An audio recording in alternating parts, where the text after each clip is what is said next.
Assalamualaikum warahmatullahi wabarakatuh. Assalamualaikum warahmatullahi wabarakatuh. Assalamualaikum warahmatullahi wabarakatuh. Assalamualaikum warahmatullahi wabarakatuh. Assalamualaikum warahmatullahi wabarakatuh. Assalamualaikum warahmatullahi wabarakatuh. Perkenalkan, nama saya Lalu Andika Dharma Putra. Perkenalkan, saya Ampurkan dengan NIM D111241065. Perkenalkan, nama saya Zalfa Zahia dengan NIM D11241026. Dengan NIM D11124149. Perkenalkan, nama saya Muhammad Fakih Syura Rashid dengan NIM D1112411015 dari Departemen Teknik Pertambangan Angkatan 2024. Jadi di sini saya akan menjelaskan tentang sudut dan sumbu kristal. Jadi apa sih itu sumbu kristal? Sumbu kristal merupakan garis imajiner yang terbentuk untuk menggambarkan arah pertumbuhan kristal. Jadi dari sumbu kristal ini kita dapat menentukan bentuk simetri dari sebuah kristal. Kemudian ada 3 sumbu utama, yaitu sumbu A, sumbu B, dan sumbu C. Sumbu A merupakan sumbu yang bisa dilihat dari arah kiri ke kanan, yaitu sumbu yang garisnya itu horizontal, yang dapat dilihat pada koordinat kartesian. Kemudian ada sumbu B yang bisa kita lihat dari arah depan ke belakang, yang juga merupakan sumbu horizontal. Kemudian ada sumbu C yang merupakan sumbu vertikal yang bisa kita lihat dari arah atas ke bawah. Kemudian ada sudut kristal. Sudut kristal merupakan sudut yang terbentuk antara 2 sumbu kristal. Dari sudut kristal kita dapat menentukan sistem kristal pada sebuah kristal. Jadi ada 3 sudut utama, yaitu ada sudut alfa, sudut beta, dan sudut gamma. Sudut alfa merupakan sudut yang terbentuk dari sumbu B dan sumbu C. Kemudian sudut beta merupakan sudut yang terbentuk dari sumbu A dan sumbu C. Kemudian ada sudut gamma yang terbentuk dari sumbu A dan sumbu B. Dan dari hasil pengertian tersebut dapat kita ketahui bahwa dari sumbu kristal kita dapat mengetahui sudut kristal, dan dari sudut kristal kita dapat mengetahui sistem kristal. Di sini saya akan menjelaskan tentang bentuk kristal. Bentuk kristal dalam sistem kristalografi ditentukan dengan mengacu pada bentuk dasar dari sifat simetrinya. Terdapat 4 bentuk dasar kristal, yaitu pinakoid, prisma, piramid, dan dipiramid. Dari keempat bentuk dasar tersebut mengacu pada susunan kimia unsur untuk kation dan anionnya, maka dapat dikelompokkan ke dalam 32 kelas kristal yang tersebar dalam 7 sistem kristal, sebagaimana yang telah disebutkan di atas. Bentuk-bentuk kristal tersebut dapat dikelompokkan berdasarkan pada sumbu putar dan sumbu lipatannya, seperti yang pertama dengan prisma 3, 4, 6 lipatan. Bentuk kristal ini memiliki nilai 3, 4, dan 6 ketika diputar dalam 360 derajat. Bentuk kristal ini terdapat pada sistem kristal trigonal, nilai putaran 3, tetragonal, nilai putaran 4, dan heksagonal, nilai putaran 6. Selanjutnya ada skalenohedron dan trapezohedron. Bentuk kristal ini terdapat pada sistem kristal trigonal, tetragonal, dan heksagonal. Ada tetratoidal, gyroidal, dan diploidal, seperti pada gambar di samping. Bentuk kristal ini terdapat pada sistem kristal isometris dengan nilai putaran 6. Lanjut, bentuk hekstetrahedral. Bentuk kristal ini terdapat pada sistem kristal isometris dengan nilai putaran 6, seperti pada gambar di samping. Selanjutnya, heksoktahedral, yaitu bentuk kristal terdapat pada sistem kristal isometris dengan nilai putaran 6. Dia penjelasan dari saya mengenai tentang bentuk-bentuk kristal. Terima kasih. Assalamualaikum warahmatullahi wabarakatuh. Perkenalkan, nama saya Renaldi dari kelompok 5.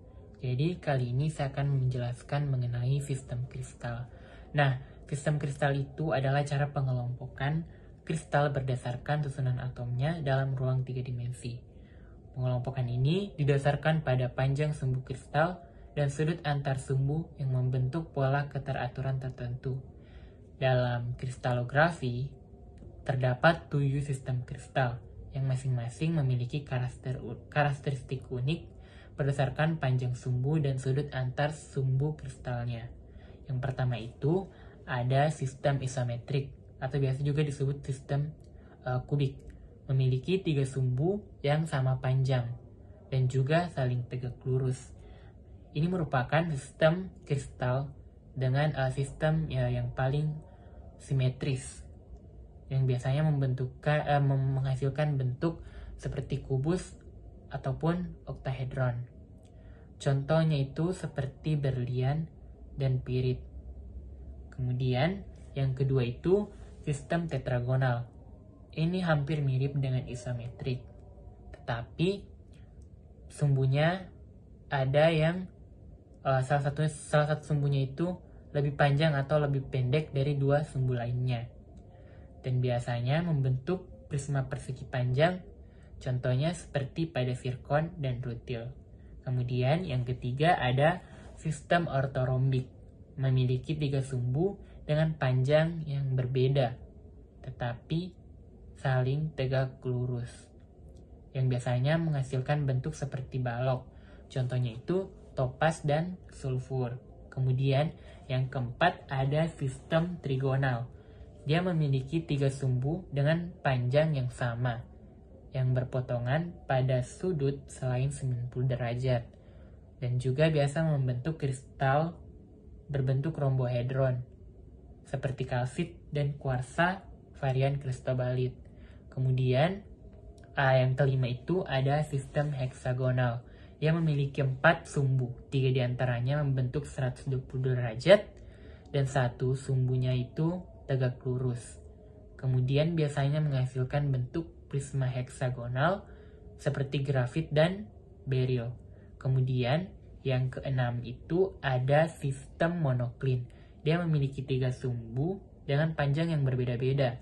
2 diantaranya tegak lurus, sementara 1 sumbu lainnya miring. Dan biasa ini membentuk kristal dengan struktur yang lebih condong, seperti pada mika dan gipsum. Kemudian yang terakhir atau yang ketujuh yaitu sistem triklin. Nah, ini merupakan sistem kristal dengan bentuk kristal yang paling tidak simetris. Salah satunya itu sebelumnya dia memiliki 3 sumbu dengan panjang yang berbeda-beda dan tidak ada yang tegak lurus. Dan tadi itu tidak simetris. Seperti contohnya itu feldspar plagioplas dan juga turquoise. Nah, itulah 7 sistem kristal yang kita pelajari dalam kristalografi. Kali ini saya akan mendeskripsikan salah satu contoh sistem kristal.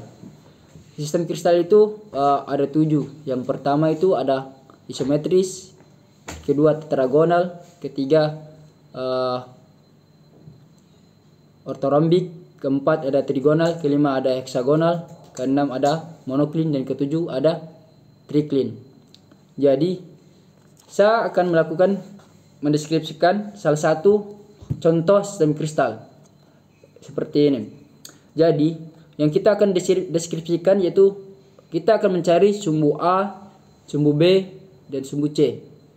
Sumbu A itu diukur dengan penggaris, ya dimana kita ukur dari arah pandang kita kepada kristal. Misalnya seperti ini. Kita bayangkan saya ada sumbu yang bergaris di dalam kristal. Kita akan mengukur dari atas berapa panjang dari sumbu A. Jadi kita akan mengukur jadi seperti ini. Tampak dari depan. Kemudian untuk mengukur sumbu B yaitu sumbu yang horizontal, di mana kita akan memposisikan penggaris secara horizontal pada maket atau contoh kristal seperti ini. Kemudian untuk mengukur sumbu C, kita cukup memposisikan penggaris pada contoh maket atau contoh kristal ini secara horizontal seperti ini. Jadi itulah cara mengukur sumbu-sumbu. Kemudian untuk mengukur sudut, jadi untuk mengukur sudut itu kita memerlukan sebuah busur. Bahwa sudah diketahui ini adalah sebuah persegi. Jadi kita sudah tahu berapa sudut dari persegi itu adalah 90 derajat. Nah, jika kita ingin mengukur sudut seperti ini dengan busur. Jadi bisa dilihat panjang dan dari setiap sisi magnet ini atau contoh kristal ini memiliki panjang yang sama, yaitu persegi. Jadi ini adalah salah satu contoh sistem kristal isometris yang dimana setiap sumbunya itu sama dan memiliki sudut 90 derajat. Jadi contoh mineral dengan sistem isometris ini yaitu seperti mineral pirit, emas, halit, dan lain-lain. Jadi sebegitu saja cara menjelaskan bagaimana cara mendeskripsikan sebuah kristal. Ini saya ingin menjelaskan apa itu indeks Miller. Indeks Miller adalah sistem notasi yang digunakan dalam kristalografi untuk menggambarkan orientasi bidang suatu kristal. Indeks ini dinyatakan dengan 3 angka bulat, yaitu HKL, yang dikenal sebagai notasi HKL. Setiap indeks Miller menggambarkan hubungan antara bidang kristal dan sumbu kristal dengan cara menentukan panjang potongan bidang terhadap sumbu kristal tersebut. Pada sistem kristal isometris, sumbu tersebut biasanya dilambangkan sebagai A1, A2, dan A3. Sementara pada sistem kristal ortorombik, sumbu dilambangkan dengan A, B, dan C. Adapun cara mudah untuk menentukan indeks Miller, yang pertama tentukan perpotongan bidang dengan sumbu koordinat kristal dalam satuan panjang kisi A, B, C. Yang kedua, ambil kebalikan dari perpotongan tersebut. Jika bidang sejajar dengan suatu sumbu perpotongan dianggap tidak terhingga dan kebalikannya menjadi 0. Ketiga, kalikan dengan bilangan sekecil mungkin agar semua nilai menjadi bilangan bulat. Keempat, tuliskan hasilnya dalam format HKL. Kristalografi merupakan cabang ilmu yang mempelajari struktur, geometri, dan sifat-sifat kristal, termasuk susunan atom, ion, atau molekul dalam material kristalin. Bidang ilmu ini telah berkembang secara signifikan dalam beberapa dekade terakhir dan memberikan kontribusi fundamental pada berbagai bidang pengetahuan dan teknologi. Manfaat kristalografi tidak hanya terbatas pada disiplin ilmu geologi dan mineralogi, tetapi juga meluas ke bidang fisika, material, kimia, biologi struktural, farmasi, kedokteran, dan berbagai aplikasi industri. Kristalografi menjadi dasar pengembangan material baru karena kemampuannya dalam mengungkapkan hubungan antara struktur kristal dengan sifat material. Memahami susunan atom dalam struktur kristal memungkinkan para ilmuwan untuk merekayasa material dengan sifat-sifat spesifik yang diinginkan. Hal ini sangat penting dalam pengembangan material canggih seperti superkonduktor, material magnetik, semikonduktor, katalis, dan berbagai jenis nanomaterial yang digunakan dalam teknologi modern. Kristalografi memberikan wawasan penting tentang proses geologi dan evolusi planet kita. Studi kristalografi pada mineral membantu para ilmuwan untuk memahami kondisi fisik dan kimia yang ada selama pembentukan mineral tersebut. Memberikan informasi berharga tentang sejarah geologis suatu daerah. Kristalografi juga penting dalam studi petrologi dan petrografi, di mana informasi tentang struktur kristal mineral digunakan untuk mengidentifikasi batuan dan memahami proses pembentukannya. Lebih jauh, aplikasi kristalografi dalam studi material, meteorit, dan sampel lunar telah memberikan wawasan tentang formasi dan evolusi tata surya kita. Selain itu, kristalografi neutron dan sinar X in situ pada kondisi ekstrim atau tekanan dan suhu tinggi memungkinkan para peneliti untuk mempelajari perilaku mineral dalam mantel dan inti bumi, memperdalam pemahaman kita tentang dinamika interior planet dan proses geofisika seperti konveksi mantel dan geomagnetisme. Kristalografi juga memiliki aplikasi penting dalam industri dan teknologi material. Pengetahuan tentang struktur kristal sangat penting dalam industri metalurgi untuk mengontrol dan meningkatkan sifat-sifat mekanik, listrik, dan thermal dari logam dan paduan. Misalnya pemahaman tentang struktur kristal baja dan pengaruh struktur mikronya telah memungkinkan pengembangan baja dengan kekuatan tinggi namun tetap ringan untuk aplikasi otomotif dan konstruksi.